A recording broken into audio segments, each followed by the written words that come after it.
holatda mana tilsiz hayvon shakasiga bir yaxshi tozalanan eshak kelib mana alov berib, otda cho'pon eshagim mana oxonaga qarang, buni ko'rib qolgan. Inson ishi shu. Buni oxonaga qarang, eshak qo'yib pishgan. Ana Xudodan topsin shu eshakdan qo'ysin. Nima tilsiz hayvon, nima gunohi bor buni? Mana qaranglar bo'lgan oxona terlari yonib tirishib, buna jonivar bo'lib qolaniga qarang, eshak oxonaga qarang buni. İnson ishimi shu, inson ishimi? Zekash yapasida bezalar bir qamisha tozalanan eshagi hech bo'lmasa alovdan oldin olib bir joyga qoqish mumkin-ku. İnson ishimi shu, qaranglar qani? İnson ishimi shu?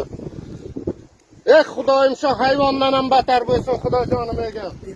İnsonning rahmi keladi, buni oxolaga qarang, bo'lib o'tirgan oxolaga qarang. Ot qachcho'pon eshak shera tozalagan, men zekashdan sug'orib shuni bezalarni qamisha tozalagan eshagim kelib alov berib oxolaga qarang, eshak o'lib to'xtagan. Kimdi u, qayerda bo'lsa o'zidan bilib kelsin.